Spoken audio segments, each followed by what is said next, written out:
Ja, ni får ursäkta mig om det går undan ibland, men ni får kanske titta på de här bibelorden i efterhand. What I'm going to do is spend just a few minutes closing this last session with something that I think is incredible. Det jag vill göra nu är bara avsluta där vi inledde förra undervisningspasset. Det är några slutsaker här. In Proverbs, how many of you believe in prophecy? Hur många av er tror på profetia? Okay. How many of you think of the book of Proverbs as being prophetic though? Hur många tänker på ordspråksboken som profetisk? Proverbs chapter 7 especially is prophetic. Kapitel 7 i ordspråksboken är på ett speciellt sätt väldigt profetisk.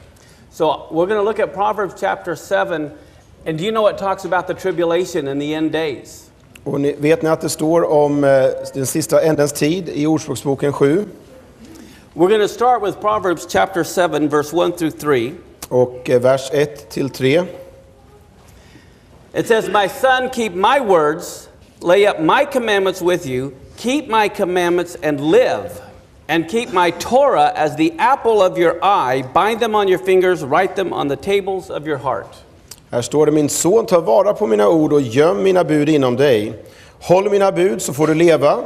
Bevara min undervisning eller min Torah som din ögonsten.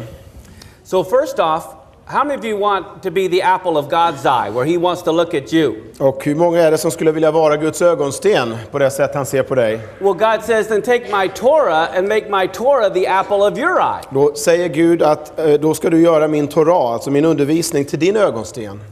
The problem is the translation of the word Torah. Problemet är översättningen av ordet Torah. The word Torah actually means like to reign. Torah betyder egentligen att regera, to reign. It also means to teach. Men det betyder även att undervisa.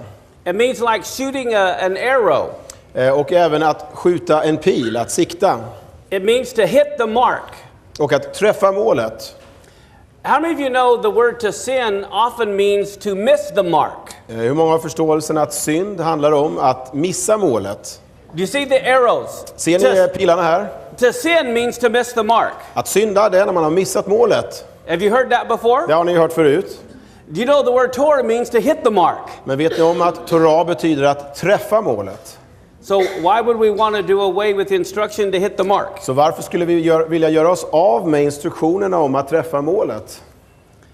So let's look at Proverbs 7. Så låt oss titta på ordspråksboken 7. And look at verse 4 through 10. Och vers 4 till 10. It says, "Say to wisdom, you're my sister, and call understanding your kinswoman, that they may keep you from the strange woman." This is talking about the harlot mentioned in Revelation. Säg till visheten, du är min syster, och kalla insikten för din förtrogna, och det ska bevara dig från den främmande kvinnan. Och det här är en referens till skökan i Uppenbarelseboken. It goes on to say, "From the stranger which flatters with her words." And it ends, notice at the last sentence here. It says, "Passing through the street near her corner, he went the way to her house in the twilight, in the evening, in the black and dark night." Remember the tribulation referred to as the darkness? Det står att det ska bevara dig för den främmande kvinnan, för din nästas hustru som talar hala ord. Och sen så står det vidare, om man går till 7, nu ska vi se här, eller 8. Han gick över gatan vid hörnet där hon bodde och styrde sina steg mot hennes hus. I skymningen vid dagens slut, när nattmörkret föll, då kom en kvinna. Och här har vi referensen till det vi talade om förra passet. And then the very next verse says, "And behold, there met him a woman with the attire of a harlot." Och sen ser vi i nästa vers här att då kom en kvinna honom till mötes klädd som en sköka. And then in verse 13 through 15, you see, she says, "I have peace offerings with me. This day have I paid my vows." Och så säger hon i vers 13 eller 14, så står det: gemenskapsoffer har jag burit fram. Idag har jag infriat mina löften. So she's a religious harlot. Så hon är en religiös sköka. Now watch as this unfolds. Men låt oss se hur det här utvecklas. It says let's look at Mark chapter 13 verse 34 to set the stage. Låt oss titta på Markus 13 verse 34. och vers 34. It talks about the Son of Man is as a man taking a far journey who left his house, gave authority to his servants and to every man his work, and commanded the porter to watch. Det är som när en man reste bort. Han lämnade sitt hus och gav sina tjänare i uppdrag att sköta var och en sin uppgift. Portvakten befallde han att vara vaksam. So we see the Son of Man goes on a far journey. Så vi ser hur människosonen åker på en lång resa. And gave authority to his servants. Och ger sin auktoritet till sina tjänare. Same thing in Matthew 25, 14 and 15. Samma sak ser vi i Matteus 25, 14 och 15. It says the kingdom of heaven is like a man traveling into a far country, who called his servants, delivered to them his goods. To one he gave 5 talents, another 2, another 1, to every man according to his ability, and took his journey. Det kommer att bli som när en man skulle resa utomlands. Han kallade till sig sina tjänare och lämnade sin förmögenhet åt dem. En gav han 5 talenter, en annan 2 och en tredje 1 talent, var och en efter hans förmåga. Now look at Matthew chapter 20. We're going to look at verse 1 and jump to verse 11. Om vi nu tittar på Matteus 20 och så tittar vi först på vers 1 och sen hoppar vi till 20. I'm sorry. And then verse 11. I'm getting confused here. 1 och sen 11 ja, i kapitel 20. It says, the kingdom of heaven is likened to a man that's a householder, which went out early in the morning to hire laborers to his vineyard. When they had received it, they murmured against the good man of the house. Till himmelriket är likt en husbonde som tidigt på morgonen gick ut för att leja arbetare till sin vingård. Han kom överens med dem om en dagslön på denar. Ja, det var nog allt va? You didn't read verse 2. Right, I said verse 1 and 11. Okay, 1 and 11, yeah. Okay. Okay, so my point is this. We see from all these parables you're familiar with that Yeshua, Jesus, is a man taking a long journey. He gave different talents to different people. And det vi kan summera är att Yeshua har gjort en resa och han har gett olika pund till sina tjänare. And who is the good man of the house? Och vem är det som är mannens, nu ska vi se här, vad står det? Husbonden. Jesus is the good man of the house, right? Jesus är ju husbonden. Now with this in mind, let's look at Proverbs 7, verse 18. Låt oss nu gå vidare till Ordspråksboken 7 och 13. Verse 18. Ja, 18, 7 och 18. What does this Babylonian religious harlot say to this man? Vad säger den här babyloniska skökan till mannen? It says, come, let us take our fill of love till morning. It says, the good man is not at home. He's gone on a long journey. He's taken a bag of money with him, and he will come back at the day appointed. Kom, nu ska vi njuta av kärlek ända till morgonen. Njuta tillsammans av kärlekens fröjder. Ty min man, och här i engelsk översättning så används exakt samma ord som vi precis läste tidigare, husbonden då. Är inte hemma, han har rest långt bort, han tog pengarna med sig. Först när det blir fullmåne kommer han hem. So what do we see here? Even the devil and the harlot knows that Yeshua will come back on the day appointed. Så att det vi ser här är att även den onde och skökan vet att Yeshua kommer tillbaks på en förutbestämd dag. And in Hebrew, do you know what the day appointed means? Och vet ni vad det grundordet är på hebreiskan? You look it up in your own concordance. Om ni kan kolla det här själva i ett ordlexikon. It's the Jewish feast of the full moon. Det betyder alltså den feast of the full moon. Feast of Tabernacles is what it is. Fullmånens fest. Yeah, so even the devil knows God has a day timer. Så att även djävulen vet att Gud har planerat allt, att alla tider och stunder är förutbestämda. So to conclude this first session, all these different things will happen on the Feast of Trumpets, but all these things could happen different years. Men bara för att summera det här passet nu då, är att väldigt mycket kommer ske på basunhögtiden, men inte kanske på samma år basunhögtid, utan utspritt över flera år. Okay, now we're going to look at the Feast of Yom Kippur prophetically. Nu ska vi gå vidare och titta på Yom Kippur, alltså försoningsdagen på det profetiska planet. Now, if you remember, Christ had to die before he could be buried. Om ni minns så var Kristus tvungen att dö innan han begravdes. He had to be buried before he could rise from the dead. Han var tvungen att begravas innan han kunde uppstå från de döda. And he had to rise from the dead before they could have the Feast of Pentecost. Han var tvungen att uppstå från de döda innan man kunde fira pingsten. So they had to be fulfilled in order. Så att det här kom i en viss ordning, skedde i en viss ordning. So the fall feasts have to be fulfilled in order. Så på samma sätt så måste hösthögtiderna komma i sin ordning. So the first event is the Feast of Trumpets. Så den första högtiden är basunhögtiden. Which is the tribulation will begin some year. Där något år under basunhögtiden så kommer vedermödan att inledas. And then the next feast to be fulfilled would be Yom Kippur. Nästa högtid som kommer uppfyllas är ju Yom Kippur eller Försoningsdagen. Which is the Day of Atonement. Som är en försoningsdag, som vi säger på svenska. But what is the difference between Yom Kippur and Passover? Vad är då skillnaden mellan Yom Kippur och Pesach eller påsken? How come Jesus didn't die on Yom Kippur if it's the Day of Atonement? Varför dog då inte Jesus på Yom Kippur eftersom det är försoningsdagen? And why do you need Yom Kippur if he already died on Passover? Och varför behöver vi överhuvudtaget Yom Kippur om han nu ändå dog under påsken? That's a fair question. Det är ju en bra fråga. We're going to look at how these two are different. Och låt oss då titta på vad som skiljer de här åt. At Passover, the mixed multitude got saved too, not just the Jews. They all got saved out of Egypt. Under påsken så räddades ett blandat folk ut ur Egypten. Det var inte bara judar utan det var ett blandat folk. Passover speaks of individual redemption. På påsken så har vi en individuell frälsning. Yom Kippur and the Feast of Tabernacle speaks of national redemption. Men Yom Kippur, försoningsdagen, talar om en nationell försoning.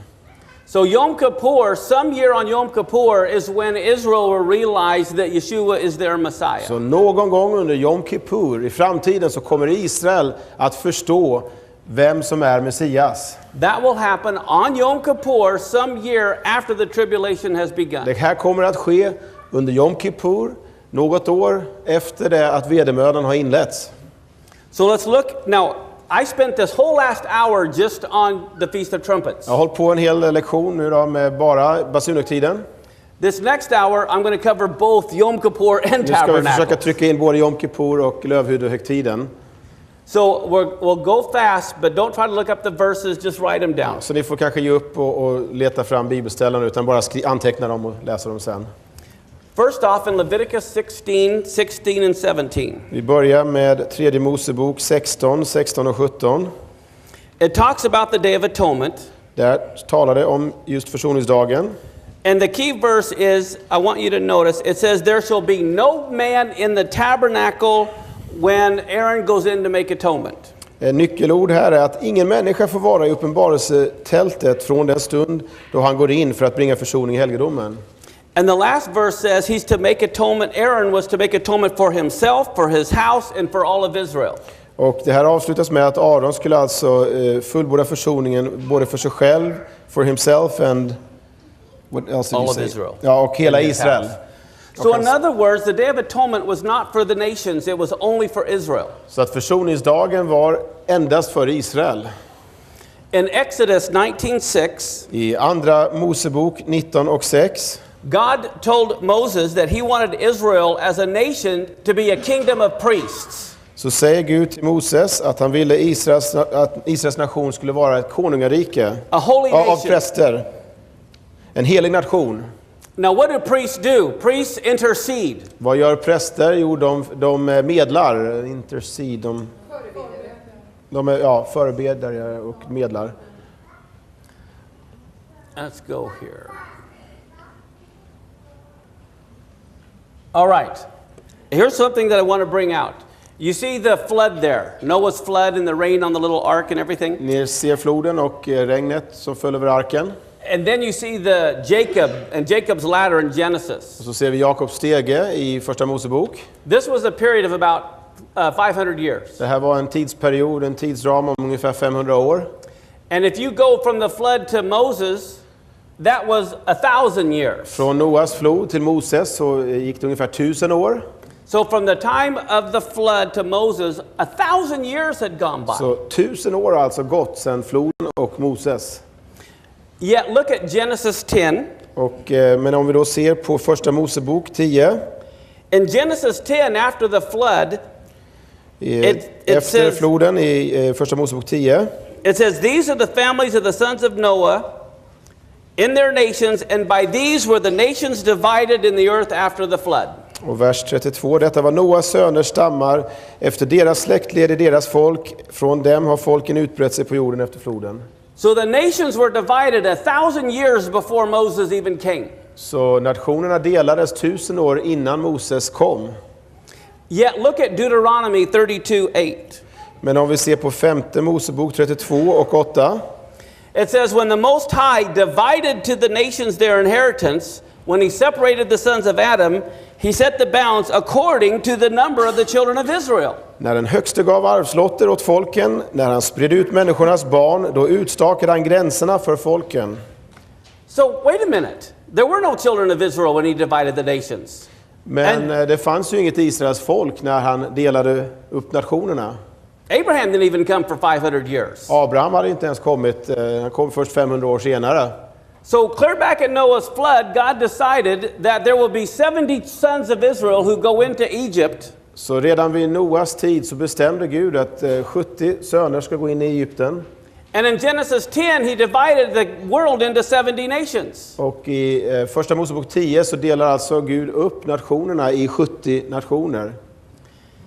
Delar upp världen i 70 nationer. Because God wanted to have a nation to intercede for the world because he's always loved the whole world. Gud önskade att ha en specifik nation att vara förebedjare för resten av världen, för han har alltid älskat hela världen.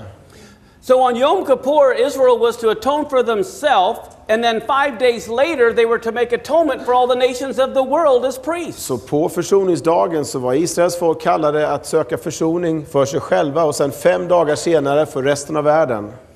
You see in Numbers 29, verse 12 and 13. Fjärde Mosebok 29, 29 and what?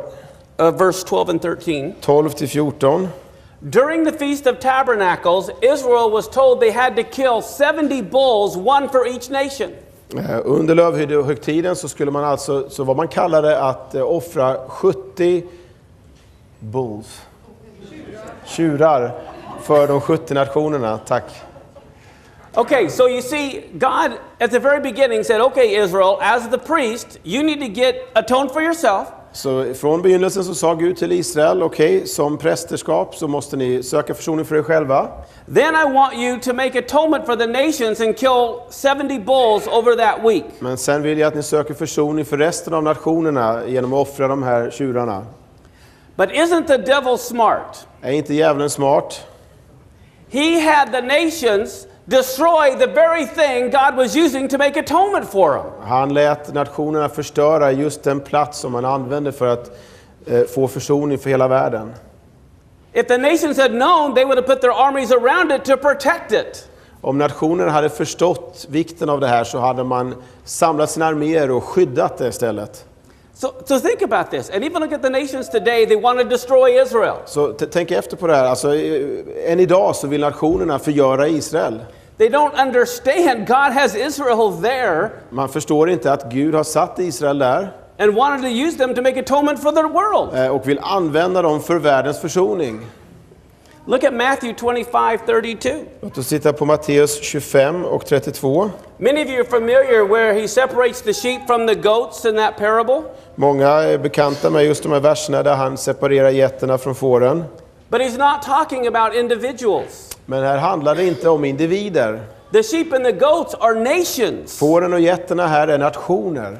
It says, and before him will be gathered all nations, and he will separate them one from another as a shepherd divides his sheep from the goats. Och alla folk ska samlas inför honom och han ska skilja dem från varandra som en herde skiljer fåren från getterna. So what he's saying is, how did Sweden treat Israel? Så det han säger här är hur egentligen har Sverige behandlat Israel? How did United States treat Israel? Hur har USA behandlat Israel? This whole chapter is talking about God will judge nations, how they treated Israel. Hela det kapitlet handlar om hur Gud kommer döma nationerna utifrån hur de har behandlat Israel. What's amazing is how many of you can see the Feast of Trumpets in the book of Revelation? Hur många av er har upptäckt basunhögtiden i Uppenbarelseboken? Do you hear trumpets in Revelation anywhere? Visst är det massa trumpeter och basuner i Uppenbarelseboken? All through there you hear about the Genom word hela trumpets. Uppenbarelseboken så hör man om basuner.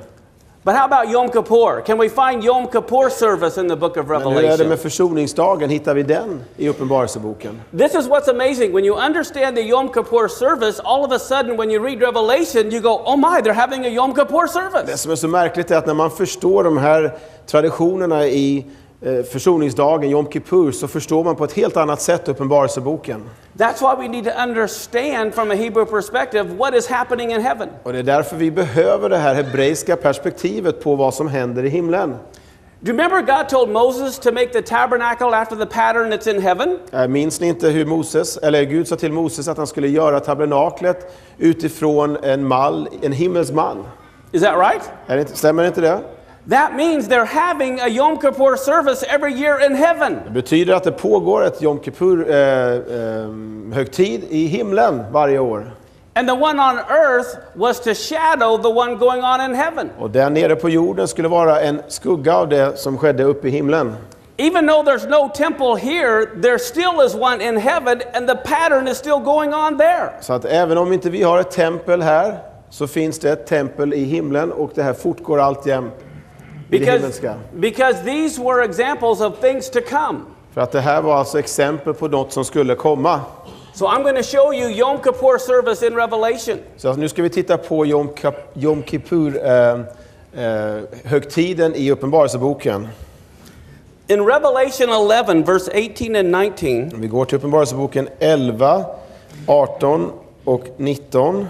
If you remember from the seminar just before, the hour before, I talked about trumpets being a day of judgment. The books are opened. Yom Kippur, judgment is meted out. The books are Vi closed. talar om basunhögtiden, hur det är en domens dag, att böckerna öppnas och stängs.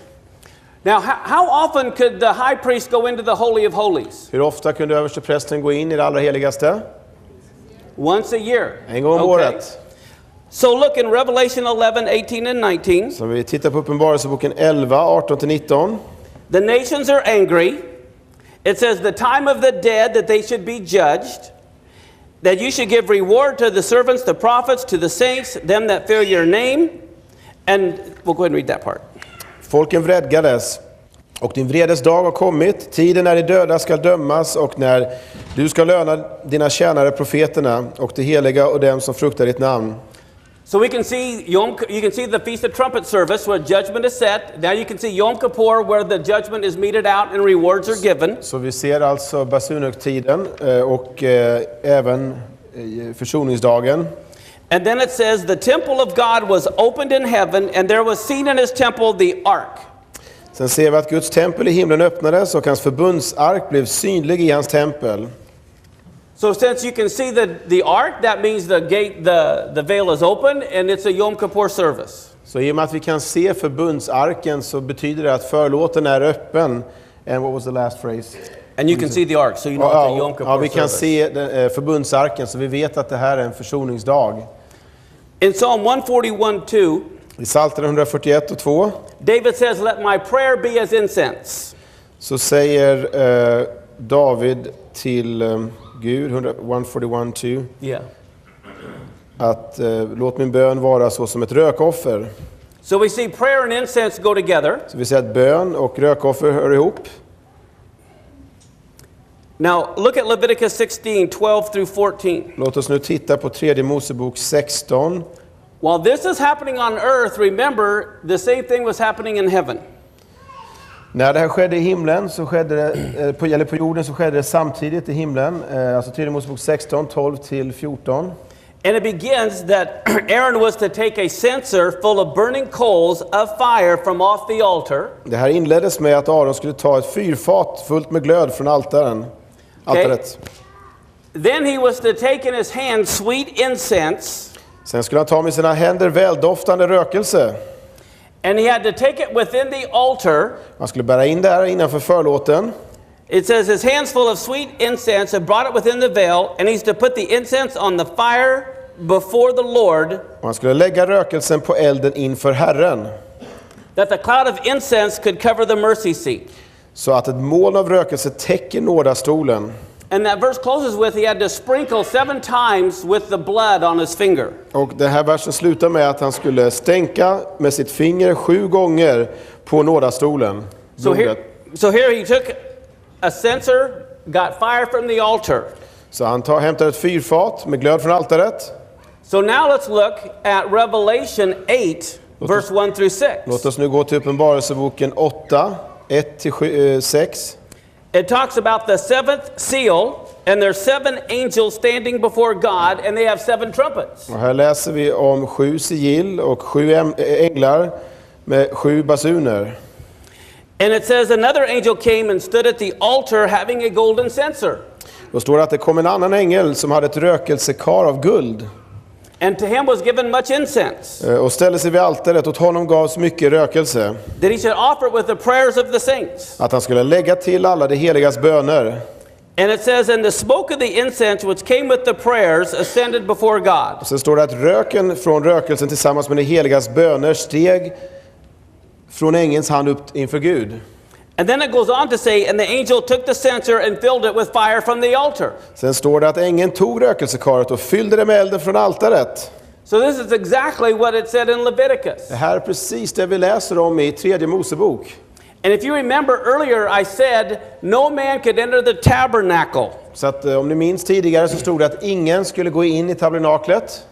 And look at Leviticus 16, verse 16 and 17. Och om vi då tittar på 3:e Mosebok 16. 16 and what? 17. There it also says no man can be in the tabernacle when he goes in to make atonement. Kapitel 16 och vers 17 så står det att ingen får vara i tabernaklet medan Aron går igenom den här försoningsprocessen. Let's look at Revelation 15, 4 through 8. Och då går vi vidare till Uppenbarelseboken 15, 4-8. And let's look at the very end of it, where it says in Revelation about verse 8, it says, no man shall enter into the temple till the 7 plagues of the 7 angels were fulfilled. Och här ser vi precis samma sak emot slutet. Och ingen kunde komma in i templet förrän de 7 plågorna från de 7 änglarna hade nått sitt slut. En parallell här. Yeah, parallel. Yeah. It's exact same thing. I'm getting ahead of you. That's good. Should I just take over? Yeah. Now let's look at Revelation 15:3. Vi tittar på Uppenbarelseboken 15:3. What are they singing? They're singing the song of Moses. Vad är det de sjunger här? De sjunger Moses sång. And where does the song of Moses comes from? Och var kommer Moses sång ifrån? The Torah. Kommer från Toran. In Deuteronomy 31:30, I 5:e Mosebok 31 och 30 it mentions the song of Moses. så nämner man Moses sång. It gives you all of the words of this song. Och man får alla ord till den här sången. This is the song that will be sung when Yeshua returns. Det är den här sången som vi kommer sjunga när Yeshua kommer tillbaka. And look what it says in Deuteronomy 30, 40 through 44. Och titta då på vad det står i 5:e Mosebok 30, 34, 32, verse 40 through 44. 5:e Mosebok 32. Verse chapter 32, verse 40 through 32 så 44. 40-44. This sounds just like Revelation. Låter precis som Uppenbarelseboken. Here Yeshua comes with a glittering sword rendering vengeance. Här ser vi Yeshua kommer med ett glittrande skär, ett flammande svärd och skipar rätt. And in Revelation 6:10, I Uppenbarelseboken 6 och 10 they're crying out, who will judge and avenge our blood? så ropar man ut liksom vem ska skipa rättvisa.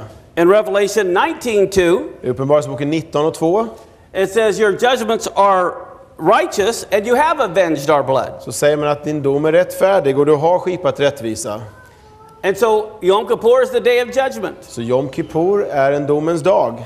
In Deuteronomy 32, we talked about how he comes with a glittering sword. I 5:e Mosebok 32 så ser vi hur han kommer med ett flammande svärd. In Revelation 19, verse 15 through 18, a sharp sword comes out of his mouth. 15 så kommer det ett skarpt svärd ur hans mun. Now in Leviticus 16, verse 3 and 4, I 3:e Mosebok 16 it talks about how the high priest had to take off his vestments and put on a white linen garment. så står det om hur översteprästen fick ta av sig Linen garments. sin klädnad. And put on what? All white linen garments. Ja, de skulle iklä sig vita rena kläder, vita linkläder va? Okay, so Yom Kippur, everyone wears white. Så under Yom Kippur, under försoningshögtiden, så ska man bära vitt. Not only the high priest wore white, Det var inte bara den överste prästen som bar vitt, but even to this day, utan även idag. on Yom Kippur, all the Jews wear white when they come to the service. Under Yom Kippur så bär judar vita klädnader när de kommer till Yom Kippur-högtiden. And what do we find in the book of Revelation? Och vad är det vi ser i Uppenbarelseboken? Chapter 19, verse 13 and 14. Kapitel 19, 13-14. Everyone comes with fine linen, white and clean. Vi ser hur man kommer med vit klädnad. This event happens on Yom Kippur. Det här händer under Yom Kippur. Let's see. Let's take a look at Exodus 23:16. Vi går till Andra Mosebok 23 och 16. It talks about the Feast of Harvest. Och här talar vi om hösthögtiden. It's the Feast of Ingathering. Det är förstlingshögtiden då, bärgningshögtiden. That is gathered out of the field. Man inbärgar frukten från marken. Now this is in Exodus. Och det här hittar vi i Andra Mosebok. But what do we find in Matthew chapter 13, verse 38 and 39? Vad hittar vi i Matteus 13? Here it says the field is the world. I Matteus 13, what verse was that? Matthew 13, 38 and 39. 38-39. He says the field is the world. Så har vi här att åkern är världen. He says the harvest is the end of the world. Och very end, att, verse 39. ska vi se.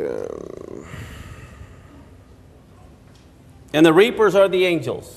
The harvest is the end of the world. Ja, skördetiden är tidsålderns slut och skördemännen är änglar. So this is a fall feast. Så här har vi alltså en hösthögtid. Now I'm going to show you real quickly how this is prophetic for Israel. Nu ska vi gå in på varför det här är profetiskt för Israel. Do you remember how the veil is taken away once a year and the high priest goes in? Ni minns hur man gick bakom förlåten en gång om året. The high priest sees God face to face. Och han möter Gud ansikte mot ansikte. So the whole thing is about face to face with God. Så att hela den här högtiden handlar om att komma ansikte mot ansikte med Gud. So on Yom Kippur, God is going to remove the veil over Israel's eyes and they will see Yeshua face to face. Under Yom Kippur kommer Gud att ta bort täckelsen för Israel och de kommer se Gud ansikte mot ansikte. In Ezekiel 20, it describes this. I Hesekiel 20 så läser vi om det här. It says, I will bring you into the wilderness and I will plead with you face to face. Och där står det i vers 35. 33-35 så står det att jag ska möta dig ute i ödemarken. Vi ska se. The last part of verse 35. Part of 35. Jag ska föra er in i folkens öken och där ska jag gå till rätta med er ansikte mot ansikte.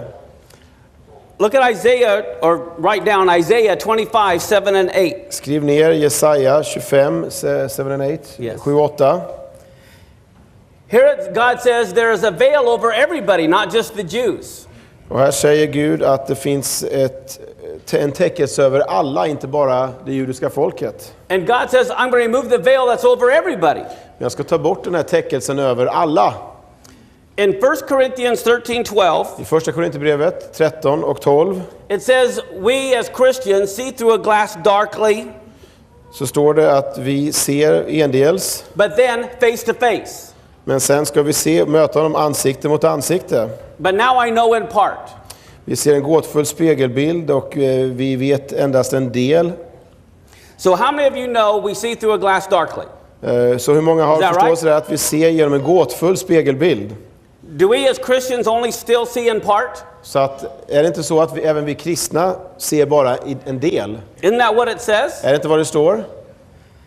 Well, look at Romans 11:25-29. Låt oss då titta på Romarbrevet 11 och 25. Very important. Det är mycket viktigt. Listen to this. Lyssna till det här. It says, blindness has only happened to Israel in part. Ja, just det. Förstockelse har kommit över en del av Israel. Och så ska det förbli till dess att hedningarna i fullt antal har kommit in. En del av Israel. So Israel is not totally blind. Så Israel är inte helt och hållet blind. So Israel is only blinded in part. Utan man är delvis förblindad. Christians are blinded in part. Kristna är delvis förblindade. And the first group to humble themselves and learn the other part wins. Och den första grupp som lär sig att ödmjuka sig själv under den andra vinner. We get the whole part. Då får man hela bilden. Right now we're too busy poking each other with the one good eye. Så att nu håller vi på liksom att sticka varandra i den enda goda ögat.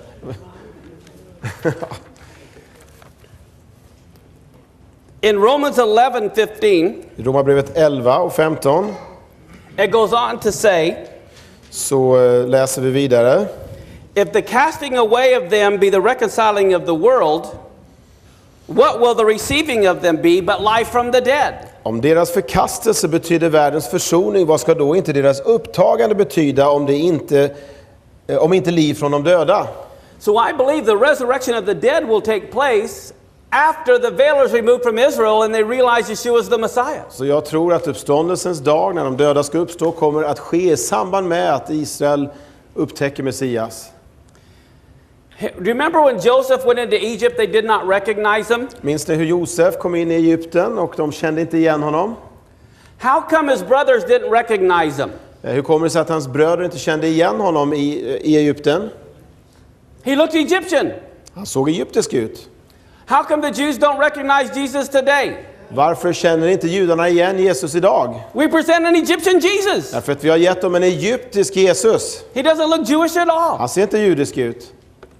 And that's the problem. Det är en del av det är problemet. And then we wonder, how come the Jews don't get it? Och då undrar vi, varför fattar inte judarna? But they don't recognize it because we're not presenting the real Yeshua. Ja, de kan inte förstå därför att vi har inte presenterat den verkliga Yeshua. This isn't in my notes, but it's come to mind. I need to bring this Det här up. är inte i mina anteckningar, men jag upplever att jag ska säga det här. In Romans 11, it goes on to say, I Romarbrevet 11 så fortsätter det med: because of their unbelief, you were grafted in. på grund av deras otro så har ni inympats. Is that right? Står det inte så? Then it goes on to say, guess what, guys? Sen står det att, lyssna nu. It says, because of their unbelief, you were shown mercy. På grund av deras otro så har ni fått nåd. Right? Eller hur? And then the next verse says, Nästa vers står det: guess what? vet ni vad? They're going to believe De kommer att tro as soon as you show them mercy. när ni visar dem nåd. So why haven't they believed? Så varför har man inte trott? We've never showed them mercy. Vi har inte visat dem nåd. That's what they want. Det är det de väntar på, det är det de vill ha. There's an amazing story. I'm going to run out of time, but I've got to tell you this story. Jag måste bara berätta någonting, en personligt vittnesbörd. In Washington State, a senator's wife asked me to go speak at a conference. I Washington så var det en senators fru som bad mig komma och tala på en konferens. It was to all Christians, Det var en massa kristna samlade där. but she wanted them to understand Hebrew roots. Men hon ville att de skulle förstå det här med hebreiska rötter som jag håller på med. She had a Jewish rabbi come in and speak about the history of Israel. Så hon bad en judisk rabbin komma och tala om Israels historia. She had another Jewish man speak on the politics of Israel. Och en annan judisk man kom och pratade om det politiska läget. Then she wanted me to speak on replacement theology. Och sen ville hon att jag skulle tala om ersättningsteologi. So the first Jewish man spoke on the politics of Israel. Så den första juden talade om det politiska läget i Israel. Then the Jewish rabbi spoke on the history of Israel. Så pratade rabbinen om Israels historia. We had lunch. Vi hade lunch. And then I was going to speak on replacement theology. Och så skulle jag tala om ersättningsteologi. And the politician left, but the Jewish rabbi says, I got to hear this. Politikern, han lämnade, men den judiska rabbinen sa att men det här måste jag höra. So I'm going through of how the church has abused the Jews over the last 2000 years. Så jag går igenom historien hur kyrkan har förföljt judarna i ett par tusen år nu. And most of the Christians have never heard of their own church history. Och många kristna känner inte till sin egen kyrkas historia. But this Jewish rabbi knew it very well. Men den judiska rabbinen, han känner till den. Everyone's sitting at tables and he's in the back table with other Christians at the table listening. Alla sitter runt borden och han sitter alla längst bak. And I'm watching him, the whole time his eyes are like this big. Och jag ser på honom att hans ögon är så här stora. And he's going, yeah. Han sitter och nickar, ja. And he can't believe, here's this Christian talking to these Christians, showing our dirty laundry. Han har svårt att tro att här har vi en kristen som talar till andra kristna och visar upp sin smutstvätt. And at the end, Så att i slutet I quoted the book of Daniel. Så citerar jag Daniels bok. Was Daniel righteous? Var inte Daniel en rättfärdig man? Yet he said, God forgive me. Han sa, Gud förlåt mig. And the sins of our kings and our princes and everyone, for they have forsaken you. För mina fäders missgärningar, för de har försakat dig. And so I read that. And then I looked at the rabbi at the end of the room. Så jag läste det här bibelordet och sen så tittade jag rakt emot rabbinen. And I said, Rabbi, would you please forgive us for what we have done to your people? Och så sa jag till honom, Rabbi, skulle du kunna förlåta oss för det vi har gjort emot ditt folk? And he jumped up with tears just flowing out of his eyes. Han hoppar upp med tårar i ögonen. And he goes, you're forgiven. You're forgiven. Du är förlåten. And he comes running up and he gives me this big Han hug. springer ner och kramar mig. That's what they want. Det är det de vill ha. They just want to show mercy. Vi ska visa nåd. That's when they'll believe. Det är därför de inte tror. So now, in a few minutes, we'll now go over the Feast of Tabernacles. Några minuter så ska vi gå in på Lövhyddohögtiden. So the tribulation will begin on Yom Teruah. Så vedermödan börjar på basunhögtiden. On Yom Kippur some year, Israel, the veil will be removed. They'll realize that Jesus is Jewish. Under Försoningsdagen några år senare så kommer Israel, det kommer gå upp för dem att Jesus är faktiskt jude. And in fact, Christians will be surprised that he's Jewish too. Och många kristna kommer vara förvånade över att han är jude. So now we go to the Feast of Tabernacles. Nu går vi till Lövhyddohögtiden. It's a time of rejoicing. Det är en tid av glädje. God commanded everyone to rejoice for 7 days. Han har befallt alla att vara glada i 7 dagar. No whinies. Inget gnäll. For 7 whole days, no complaining. Under 7 dagar, inget klagande. He said everyone has to dwell in booths, little tents. Och alla ska vistas i små hyddor, små tält. Why? Varför? Let's take a look at that. Vi låter oss titta på det.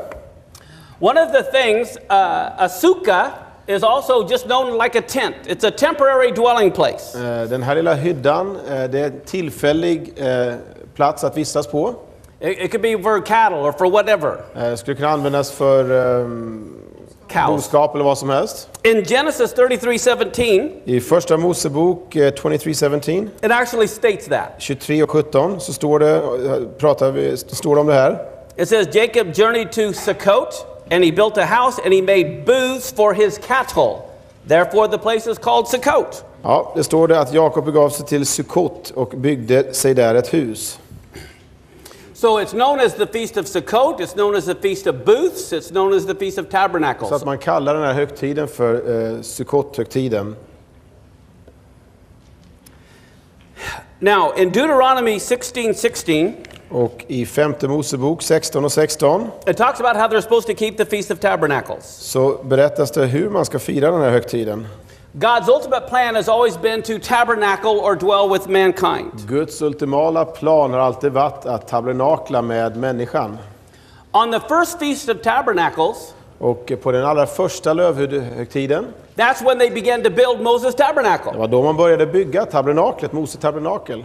And in Exodus 25:8 and 9, och i andra Mosebok 25:9, the whole purpose, God says, was so I can dwell with them. så berättar han att anledningen är att jag vill vistas med er. At the Garden of Eden, when man got kicked out of the garden, ever since then, God has wanted to dwell with man again. Ända sedan människan sparkades ur Edens lustgård så har Gud önskat att umgås med henne. In Zechariah 14, I Sakarja 14, it talks about Jesus' feet landing on the Mount of Olives. så ser vi hur Jesu fötter kommer på och landar på Olivberget. And then it says all nations have to come to Jerusalem and keep the Feast of Tabernacles. Och sen så ser vi hur nationerna kommer att förväntas komma till Israel och hålla Lövhyddohögtiden. And if they don't, they get the plague and no rain. Och om de inte gör det så kommer de inte få någon regn och de kommer få plågor över sina nationer. So during the millennial reign, when Jesus is here, Så under tusenårsriket, när Jesus är här, we're going to be keeping the Feast of så Tabernacles. kommer vi att hålla Lövhyddohögtiden. And if you don't, your country gets no rain. Om du inte gör det så kommer ditt land eller din nation inte få någon regn. So why would God say in the Torah or in the Tanakh, Feast of Tabernacles is good. Så varför skulle Gud säga i Tanakh, eller det vi kallar Gamla Testamentet, att Lövhyddohögtiden är någonting gott? And now say it's bad, horrible, and then it's going to be great again during the millennial reign. Och sen då säga att nej, det här är inte bra. Och sen så igen under tusenårsriket säga att nu är det bra igen. Doesn't make sense. Det finns ingen logik i det. So we need to learn about the Feast of Tabernacles. Så det är viktigt att vi lär oss om de här högtiderna, om Lövhyddohögtiden. Part of it is that we need to realize this body is a temporary dwelling place. Och en del av det vi förstår är att den här kroppen är en temporär plats. Temporär hydda. See what I got here. Here's an example of a sukkah, I believe, here in Sweden. Här har vi ett exempel på en sukkot, en hydda. Jag tror det är i Sverige. Did you say here in Sweden? I think so. I think it was up there. Or maybe Norway, but it was in Okay. Scandinavia somewhere. Ja, han tror att den var... I got it off the internet. It mentioned the country somewhere in Scandinavia. Ja. But do you see this right here? Ja, Our body is a temporary dwelling place. Våran kropp är en temporär hydda. Tillfällig hydda. We see in 2 Corinthians 5:1. I andra Korinthierbrevet 5:1 så läser vi. It says, if our earthly house of this tabernacle were dissolved, we have one in heaven. Att vi vet att om vårt jordiska tält rivs ner så har vi en byggnad från Gud, en boning som inte är gjord med händer. En evig boning i himlen. In John 1:14 it says the word became flesh and tabernacled among us. I Johannes 1:14 så ser vi hur ordet blev kött och tabernaklade bland oss. Now here's the important thing to realize in Zechariah 14. Här är något viktigt nu att förstå i Sakarja 14. You're going to see that the Feast of Tabernacles is what begins the millennial reign.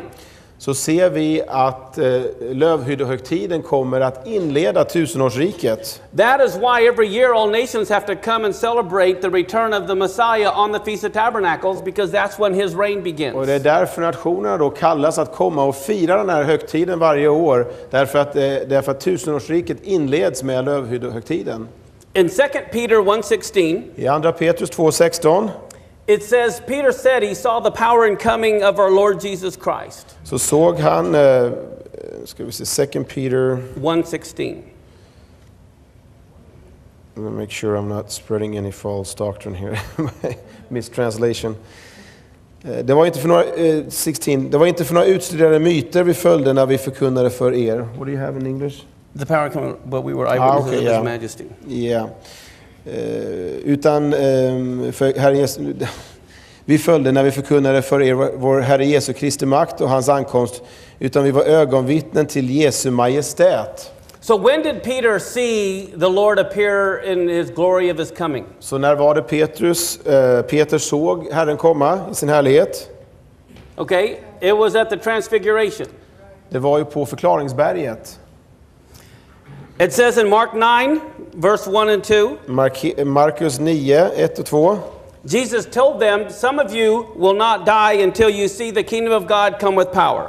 Så säger han att några av dem som står här ska inte smaka döden förrän de ser Guds rike har kommit i makt. So he took them to a high mountain. Så han tog dem till ett högt berg. Was transfigured before them. Och han togs upp framför dem, eller förvandlades framför dem. And what did Peter say? Och vad sa då Petrus? He said, let's build a tabernacle, one for you, one for Moses, and one for Elijah, right? Låt oss bygga en hydda, en för dig, en för oss, och en för Moses och en för Elia. And why did he say that? Varför sa han det? Because he saw it happen at the Feast of Tabernacles. För han såg det här mitt under Lövhyddohögtiden. The celebrations in the temple. Så firandet i templet. Josephus said 2 million Jews were in Jerusalem for the feast. Sen på svenska Josefus, va? Han berättade att det var 2 miljoner som kom till Jerusalem under den här högtiden. And it was a time of great joy. Och det var en tid av stor glädje. As a matter of fact, faktum är, here's the picture of the temple. Här har vi en bild av templet. And you see the women's court. Vi ser kvinnornas del av templet. In the women's court there were elevated balconies where the women could look down and watch the party. Det fanns stora läktare där kvinnorna överblickade hela festligheterna. They had these 4 enormous candlesticks that were 75 feet or 8 stories high. De hade 4 enorma ljusstakar som var 8 våningar höga. And there would be young priests who would climb these ladders 75 feet with a big jug of oil. Ja, och de unga prästerna fick i uppdrag att klättra upp för de här ljusstakarna med olja. 75 feet, vad det är meter. Ja, 8 våningar. Okay, and so because Jerusalem was high on a hill, everyone could see the light from the temple. Eftersom Jerusalem låg på en kulle så kunde alla se ljuset ifrån templet. And you'll notice in John 8, it was at this event when Jesus says, I'm the light of the world. Och det var precis under den här högtiden som Jesus säger i Johannes 8 att jag är världens ljus. During this event, Under den här högtiden there's a big party and they would be juggling flaming torches. så har man det som en stor fest och man håller på och jonglerar med facklor.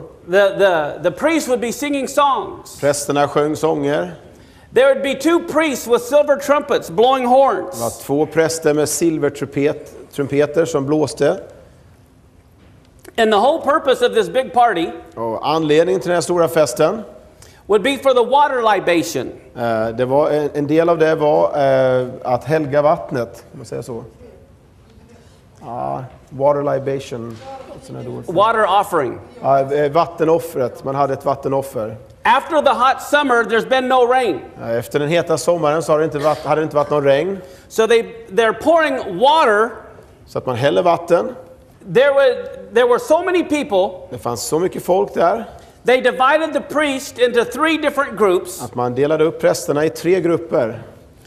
One group was led by the high priest. En grupp leddes direkt utav överste prästen. He would have a golden vase and a silver pitcher. Han hade en guldvas och en silverbägare. And they would go down to the pool of Siloam. Och så gick man ner till Siloams. Ja, just det, Siloams källa. Okay, that was south. Och det Downhill. var söderut, alltså nerför backen. That's where the pool of Siloam was. Där har vi Siloams källa.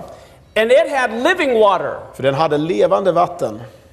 And so the high priest would have this golden vase with everyone following him. Så överste prästen hade den här guldvasen och alla följde efter honom. Go to the pool of Siloam and get living water. Så gick han ner till källan och tog det levande vattnet. His assistant had a silver vase filled with wine. Och hans hjälpreda hade en bägare fylld med vin. Speaking of redemption. Som talar om försoning.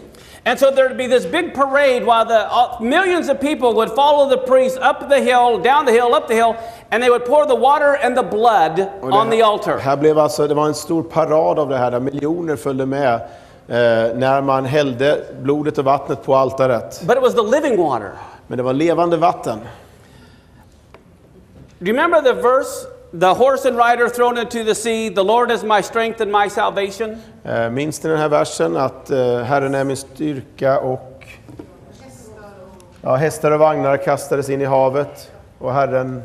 That's Psalms 118. Psaltaren 118. The Lord is my strength and my song and has become my salvation. Och Herren har blivit min frälsning. Do you know the Hebrew word for salvation?